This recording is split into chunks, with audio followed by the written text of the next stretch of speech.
In this video we're going to cover how to put background music in your game and how to put various sound effects in there, such as sword swinging, the slime getting hurt, picking up items and such. So let's check this out. So if I swing, you can see that if I destroy the slime, it should add sound effects to everything. So I've got the background music, you can hear the slime getting splat, the same thing with the bat, and picking up a health bonus. You can hear extra little things added in there. So in this video we're going to cover how to add those extra little effects,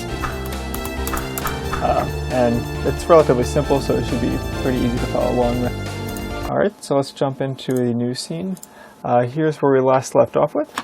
This is making the the title screen.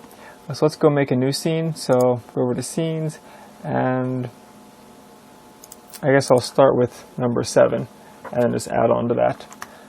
So file, save scene as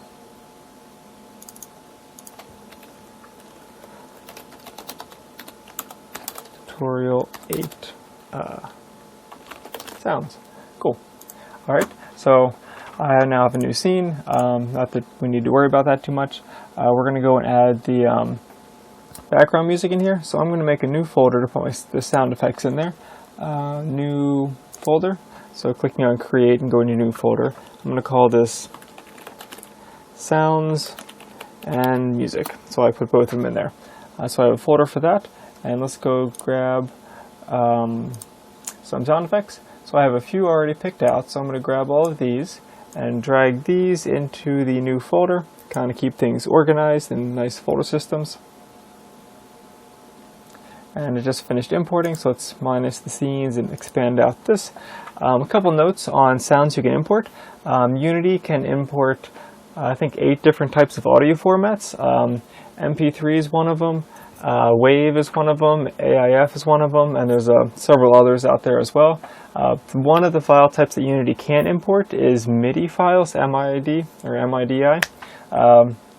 This is kind of an older file format that was used in like NES and SNES games. Unity can't read that, so you'll have to convert that, and there's conversion sites out there. You can use internet sites, or you can use QuickTime Pro or Audacity or other format or softwares to convert your audio over. But WAV or MP3 is the ones I'm using here. Alright, so to add an audio here, you can add it to any object, but I'm just going to add it to the scene just so it auto plays when we're on the scene. So I'm going to go and create a empty, since I don't need a sprite to indicate or it's just playing audio music, it doesn't need a sprite for it. I'm going to call this background music, and I'm going to go add component, and all I have to do is add the audio source. By adding the audio source, all I have to do is pick which sound effect I want. I'm going to use Remlia background music and drag that on top of the audio clip, and that'll play this one. It's already set to play on wake, so that means as soon as the game starts it'll start playing it, and I'm going to click on loop so that when it finishes it'll loop the music again and keep going. So if I press play now, there should be audio in the background. There's no sound effects to the character yet, so no sword swings or slime going splat, but there is audio in the background. So let's turn that off, and that's as simple as that. I can move this around wherever I want. There's no sprite index attached to it, but you can see there's an audio symbol icon for that. If you want to adjust these, you can go to gizmos, and you can click on like 3D gizmos and uncheck that, and it makes them a little bit smaller, and they scale automatically as you zoom in and out. If you don't have that checked, they're going to stay, they're going to get larger. So you can play around with that, or you can adjust the scale size really small, but that kind of also takes out your camera size. So you can play around with the gizmo size if you want to worry about that. Alright, so we've got the background music in here, so we can listen to that. Let's go add some music to, I guess, the character now. So let's click on the main character, and I'm going to add some music or sound effects to, let's say, his attack. So I'm going to click on the attack and figure out which one I want. Probably not when I get the key or picking the direction or flipping the character, but when he actually performs the attack, I'll click on this one, and I'm going to go add audio. If you type in audio or just look for the audio tab, there's going to be audio play inside there. And I can grab this and drop it. I'll drop it at the top.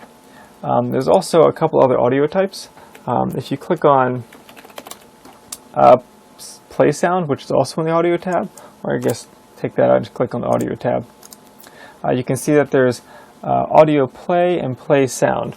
The difference between these two, audio play is the one we're going to want to use the most. Audio play will just give you full sound, 100% volume. Play sound is meant more for like a 3D environment. So if an enemy is far away in the distance and he's shooting a gun at you, you're not going to hear a bang as soon as the gun fires. You might hear a little tiny little of a bang, and then the bullets zoom by you. So it's gauging a 3D depth. So the farther away an object is, the softer the sound is going to be. So as you get closer, the sound is going to get louder. Audio play will just leave you full volume sound the whole time. For a spread game where you can see the whole screen at the same time, you probably don't need that subtle to growing loud or loud to going quiet. You can use that if you want, but chances are you might just want the regular audio play. Alright, this also indicates that we need an audio source component, so simply by adding the audio play on here, we just click on this thing and it'll pop in an audio source to our main character. So that works like that. You can adjust the volume if you want to, but I'm going to go and grab the sword swing and drag this on top of here. And so now I should have a sword swing if I press play. I also have a special attack somewhere down here where he uses the special event where he shoots that little slime blast. So I'm going to click on this and the same thing, add audio play, and go and drag the sword swing on top there as well, and that should work for that. So now when I press play, he should have a sword swipe.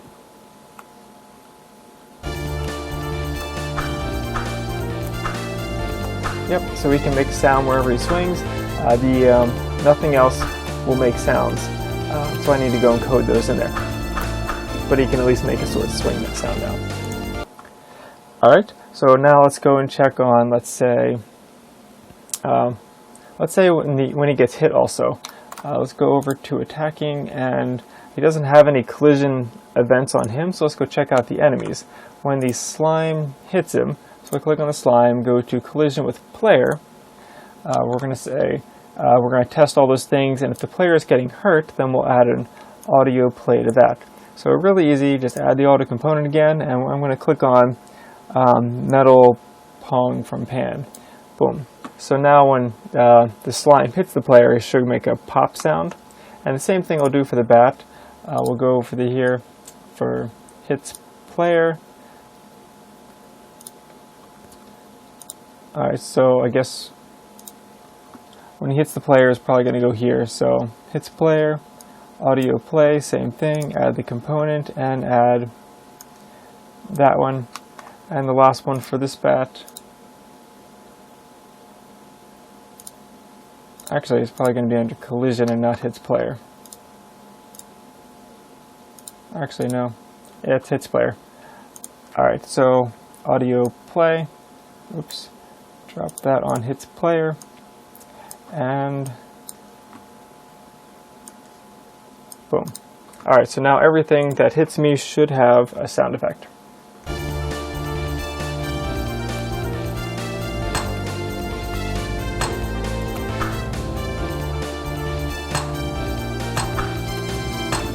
So you can hear all the sound effect every time I'm getting hit. It's going to pop sound. Alright, so the last thing, or one of the last things, we want to go and add on what happens when the enemy gets hit now by the sword swing. So we should make some kind of a splat sound. This one gets a little bit tricky though. So let's go click on this, and let's say we have collision with sword now. So we did collision with player. The player is getting hurt. Now let's do collision with sword. So we have checking for the collision, and if so, it's going to destroy the enemy. So before we destroy the enemy, we want to add the regular audio play, and we're going to do slime splash. So it kind of makes a splashing sound that he's been defeated. So that should work for that. And if I press play on this guy,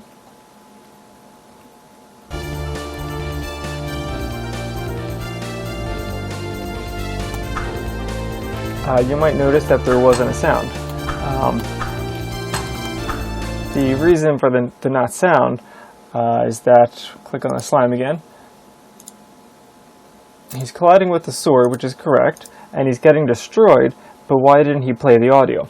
The reason he didn't play the audio is because as soon as it starts to play the audio, it destroys the slime, which destroys the audio, and there's no audio playing anymore. So in order to fix this problem, we need to make sure that the audio has time to play before the enemy gets destroyed. And this part can be a bit tricky. It's also going to apply the same thing for the heart pickup. When you collect the heart, it's going to add 1 to your heart count and then destroy it. And if I add the play audio to this audio play to here, same thing, I'll pick on, let's say, blop, and you're going to get the same effect. As soon as you collect it, it's going to add 1, destroy itself, and you'll never get a chance to hear this. In order to fix this, we need to adjust a couple different things. I'll start with the heart.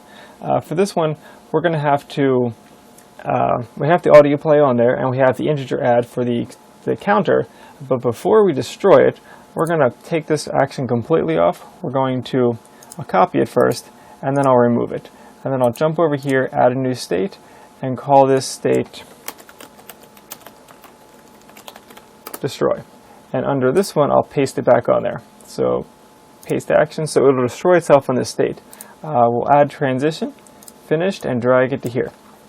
Alright, so we're going to go from collision to add the life and then destroy afterwards. So while we're on the life, this gives us a chance to play the audio and add the coin before it destroys.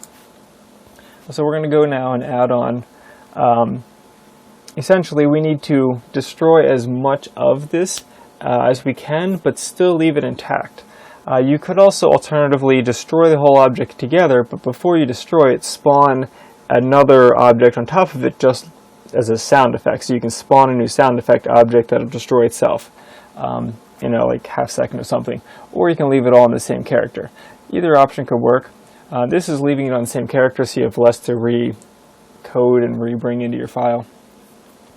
Alright, so we're going to destroy as much as we can. Oops, if you spell it right. Destroy, and we don't want to destroy itself, we want to destroy a component from the character. So we'll destroy component, we'll add this in here, and it's going to ask what do we want to destroy. We want to destroy it from the user owner, which in this case is the heart, but which of these components, which are all components, which do we want to destroy? The first one we want to destroy is probably going to be the sprite renderer. If you destroy the sprite renderer, then the heart will disappear off the screen. It'll still exist, you just won't see it, which is what we want. We want to not see it, but we still want to hear the sound effect. So I'm going to go click on this little drop arrow, and we're going to look for sprite renderer. The shortcut is pressing S, and it'll go down to the S section, and you can just kind of scroll or click this little drop down arrow. Sprite renderer. So if we destroy the sprite renderer, as soon as if we collide with it, we'll hear the sound and we won't see it anymore. But it still hasn't left the screen yet. And if we continue straight to here, we'll destroy it and we still won't hear the sound. So we're going to need to put a wait on there as well. And actually, we're going to need to add one more destroy component. So I'm going to add one more, and the other one we want to destroy is the collision box, because once we hit it, we don't want to actually push into it anymore or leave it on the screen. If it stays on the screen, the code is still reading collision, so when it's adding lives to you, it's still, because you're colliding with it, it hasn't instantly destroyed it, so you're going to start racking up numerous lives just for every split second you're staying on the screen, because it's counting the collision before it destroys it. Oops. So we need to go and wipe out colliders. But don't do regular collider, that's for 3D, you'll get an error. Do collider 2D because we're building a 2D game. So we want to destroy the sprite renderer and the collider 2D. And now we're going to wait. So type in wait, this is going to be under the time section. Drop that in there. And the blop sound I think only takes like 0.25 seconds, so I'll drop that in there. And then when that's finished, we'll go to the finished event. And that's just easy as it is. If you have the hint section on, it takes up more space. An extra side note, if you have that off, you can see the screen a little easier. Alright, so it's going to play the audio, add a coin, destroy the visuals, destroy the collision so it doesn't add anymore, and then wait, and then destroy itself afterwards. So now we should hear a blop sound.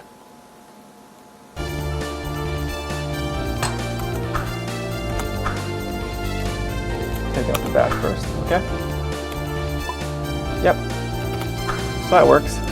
We can do the same thing for the slime. So if I click on this and click on collision with sword and repeat the same process, we're going to want this to be separate, and I'm going to modify this guy one extra step just because with the heart, the heart just disappears off the screen. Cool, but if you want to have a special effect where the enemy explodes, you can see like death sequence or something, we're going to add that in there as well. So let me go through with this. I'm going to make a new state. I'm going to rename this one. Actually, let's just delete that and duplicate this. Or Control D should duplicate it, or Control C, Control V should paste it. Alright, so this one is, I'll call it stop. So the slime's going to stop, and then we're going to call this just regular destroy. And I don't need the audio play on this one, so I'm going to remove that, so it's just going to destroy itself at that point. And we're going to need a finished event, so right click, add finished, drag this over there. Cool. Alright, everything should be set now. Let's go finish up coding this, remove this. Alright, to make this work now, we're going to have the audio play just like last time. And then we're going to need to wait as well, so I'll drag that on there for now. This one is like a 0.6 second exploding sound, so I'll leave that on there and finished. Alright, so now we're going to insert a few more things, the things we need to destroy. So we're going to start destroying some components. The first one we're going to want to destroy, in this case, we don't want to destroy the sprite renderer. If you want the slime to disappear completely, then sure, destroy the sprite renderer. But I don't want the slime to disappear. I want him to change sprite sequences where he's showing a death sequence exploding. So I need to leave the sprite renderer this time. But what I do want to destroy is, I guess, the FSM. So that's going to be down under, you would think FSM for F, but it's actually Playmaker. So Playmaker FSM. So we click on this one, and it'll destroy the Playmaker FSM. You can, however, select which FSM you want to destroy. So what you have to do over here for the slime is make sure the one you want to destroy is at the top. In this case, movement's at the top, and that's the one I want to destroy. The reason is that when you hit the slime and it makes the audio sound, the slime's going to keep walking through you, and as he's walking through you, he's still going to register hits. So we want to make sure he stops. Actually, he doesn't have to stop. He could keep walking through you, but you want to make sure you at least get rid of the collision part. So that's the first step, is taking out at least the first motion, which is movement. Movement's actually not as big as the collision that we need to get rid of. So we're going to drop this in front of it. And repeat the same thing, destroy the collider 2D. This way he won't tag damage on you anymore because he doesn't have a collision to read that FSM, and he has a bunch of FSMs on him, so we want to make sure that we just deactivate all of them by taking out the collision. So there's no collision, there's no FSM, so we won't move anymore. And we want to do one more thing, because if we press play at this moment, sure, we've got the collision off and we've got the movement off, so it'll stop moving. But if I take him out, he's going to fall off the screen now. You heard the sound effect, but he fell straight down. So we need to destroy one more component. We need to destroy the rigid body that is giving him gravity. So let's go find R for rigid body 2D again, not the regular rigid body. Alright, so that should about do it. We've got the collider gone, he doesn't have collision, there's no more code affecting that, there's no more rigid body, he won't have gravity, and he's not moving forward on us. So he's just going to pop and burst in the same place. He's going to wait while this sound finishes, and then we're going to destroy the slime. So now I walk over to the slime, and he stays on the screen hopping. So cool, we have everything working, we have the sound effect working, we just need to change his sprite to the slime bursting sprite.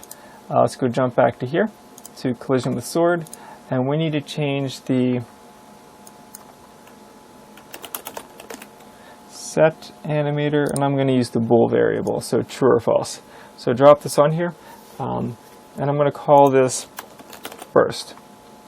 And I'm going to set the value to true at this point. So yes, play the burst animation. It doesn't need to check it every frame, it just has to mark that as true, in which case it'll now work. I use the capital B, make sure you're case sensitive when you type these things out. It has to be spelled exactly the same way for the animators panel. So you could use lowercase, but it has to be spelled the same. Alright, let's jump over to the animator. And right now I have a slime burst already put on there.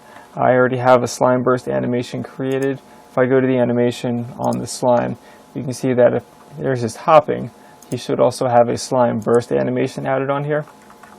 If I zoom in a bit and expand this out, you can see it has the different pieces here. So he'll play the bursting scene. One other thing to keep in note, he'll finish on this little last part of the burst, which is probably not what you want. You want him to actually finish on a blank. Otherwise, you'd have to time your animation and wait period and might cut the audio off too soon. So I'm going to go add in one more frame. Sprites, and I don't have a blank one, so let me go add one in there.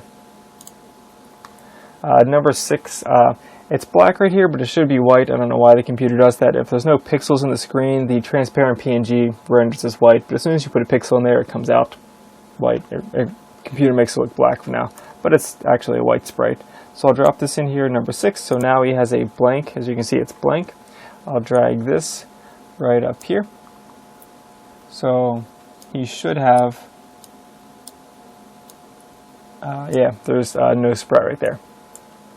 So you should be able to play, and when you get to the very end, he'll disappear off the screen. Cool. So let's go back to the animator panel now. So the classification for him to move into the burst state, we're going to need to add a condition. Looks like I already have one in there. Let me delete that one out. It looks like it didn't fully code correctly. Delete. And so we'll add a new parameter with the plus sign right here. We'll add a bool variable, and I'm going to spell it the exact same way with the capital B. And by default it's false. You can set it to true, but I want the default to be false. So we click on this thing, and it now has the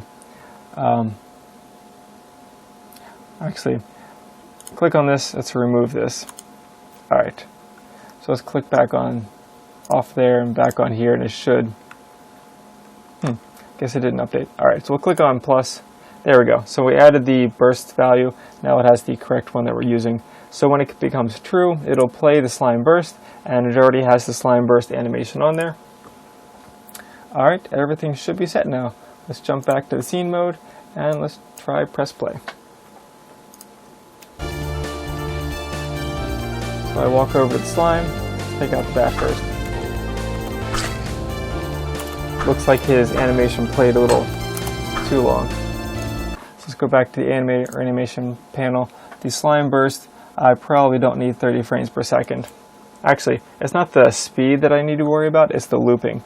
So let's go find the slime burst animation, and I want to not loop it. I just want to play it once.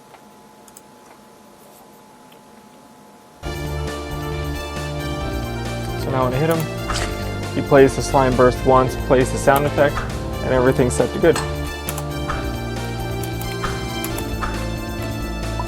So I'd have to go through and add the same code that I just added to the slime or the heart to the other characters. I don't have those, so they're not making their splat sound effects. But you guys can fill that in also. And it looks like it just crashed Unity. Alright then. Fortunately that about finishes up the video. Make sure you save often, because sometimes when dealing with Unity or with sound or whatever it is, it might crash. And I guess that's about it then.